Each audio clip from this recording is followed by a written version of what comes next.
Yeremia pasal 31 ayat 31 sampai 34 itu adalah bagian perjanjian baru. Sekarang kita masuk dalam perjanjian baru, ya. Tapi dinubuatkan dulu dalam perjanjian lama. Sesungguhnya akan datang waktunya, demikianlah firman Tuhan. Aku akan mengadakan perjanjian baru dengan kaum Israel dan kaum Yehuda. Bukan seperti perjanjian yang telah kuadakan dengan nenek moyang mereka pada waktu aku memegang tangan mereka untuk membawa mereka keluar dari tanah Mesir. Perjanjianku itu telah mereka ingkari. Meskipun aku menjadi Tuhan yang berkuasa atas mereka, demikianlah firman Tuhan. Tetapi beginilah perjanjian yang kuadakan dengan kaum Israel sesudah waktu itu, demikianlah firman Tuhan.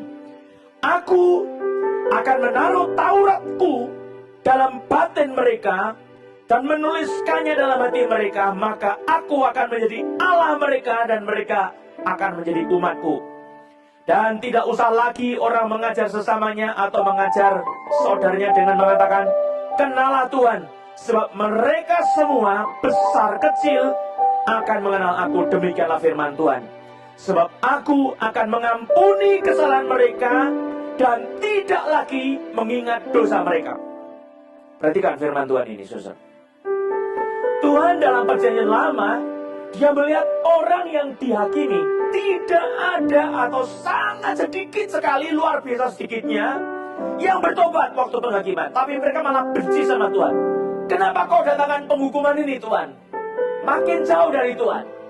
Kami sengsara karena Engkau. Kami mau sembah Allah yang lain. Itu malah justru perbuatan orang perjanjian lama. Maka dalam perjanjian baru, Tuhan itu membuat satu peraturan baru yang dia sendiri buat, lalu kemudian dia sendiri jalankan. Itu perjanjian baru. Ya, walaupun perjanjian lama bukan tidak ada pertobatan. Orang yang sedang dihakimi tidak mau bertobat, tapi anak cucunya melihat lalu bertobat. Itu perjanjian lama. Sehingga pada waktu dibuang di Babel, balik lagi setelah 70 tahun. Di Babel 70 tahun, pulang. Mereka berhenti dari penyembahan berhala.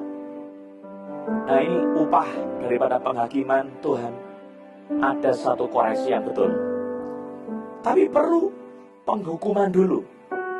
Nah, perjanjian baru punya satu cara Tuhan itu tidak menyatakan penghakimannya, walaupun bisa dan tetap menjadi alat Tuhan. Tapi kesukaan Tuhan bukan dengan cara penghakiman.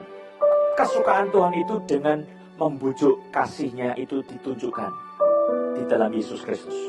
Waktu Tuhan itu menunjukkan kasih-Nya, maka orang yang bertobat kepada Yesus itu diberikan satu Taurat yang ditulis dalam hati.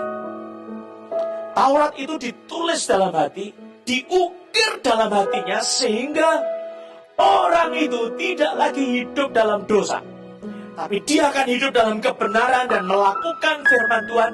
Dia mengenal Tuhan, besar kecil. Orang yang bertobat, yang percaya, mereka diberi Taurat yang ditulis dalam hatinya oleh Roh Kudus, sehingga perkataan firman dimeteraikan dalam hatinya, dan orang itu tidak akan hidup lagi dalam ikatan-ikatan dosa.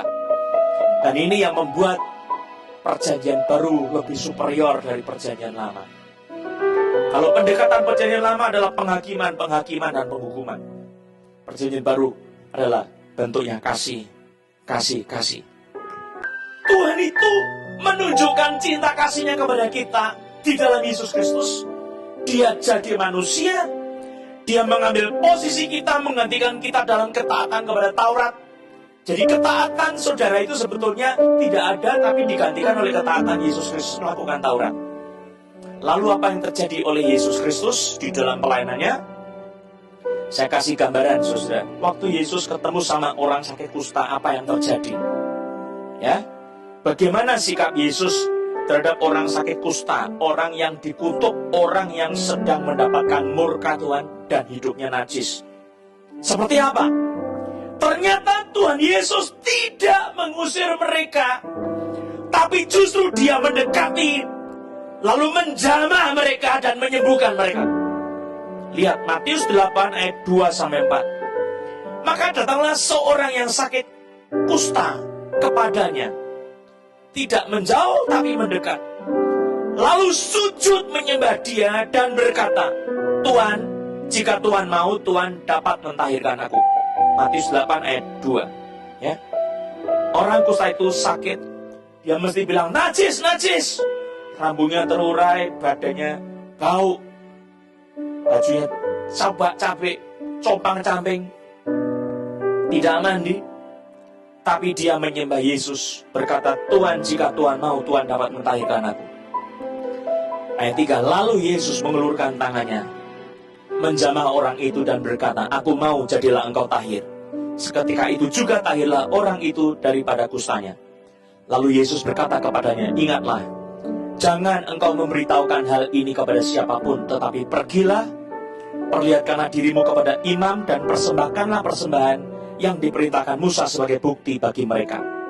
Saudara, itu dicatat di dalam Markus 1 ayat 40-45, Lukas 5 ayat 12-15. Itu peristiwa yang besar sekali. Yesus tidak mengusir orang yang dihakimi. Yesus tidak membenci orang yang dihakimi. Yesus tidak mengatakan itu orang yang dihukum Tuhan, dikutuk sama Tuhan, ayo lempari dengan batu, habisi dia, matikan dia. Tidak. Yesus, dia mengampuni orang yang dihukum oleh Tuhan. Yesus menunjukkan kasih Allah yang besar. Dan Yesus menjamah orang itu, lalu menyembuhkan dia. Kalau ada saudaramu yang kena penghakiman Tuhan, jangan dihukum. Mari datang kepada dia, ajak dia bertobat, doakan dia. Jangan dimusuhi. Bagaimana dengan hidup kita? Apakah saudara punya kasih kepada sesama kita? Atau hanya ada kebencian? Ada Taurat perjanjian lama saja dan tidak ada anugerah dalam hidupmu? Saudara yang dikasihi oleh Tuhan Yesus Kristus, Yesus menyentuh orang sakit kusta itu. Dia berkata, aku mau, jadilah engkau tahir. Kamu tanya, maukah engkau menyembuhkan aku? Aku mau, jadilah engkau tahir. Saudara, pada saat ini Tuhan juga punya perkataan yang sama. Engkau yang hidup dalam dosa, sebesar apapun dosamu, kalau engkau mau bertobat, kasih-Nya terbuka buat saudara. Dia berkata, aku mau engkau tahir. Marilah datang kepadaku semua yang letih lesu dan berbeban berat. Aku akan memberi kelegaan kepadamu.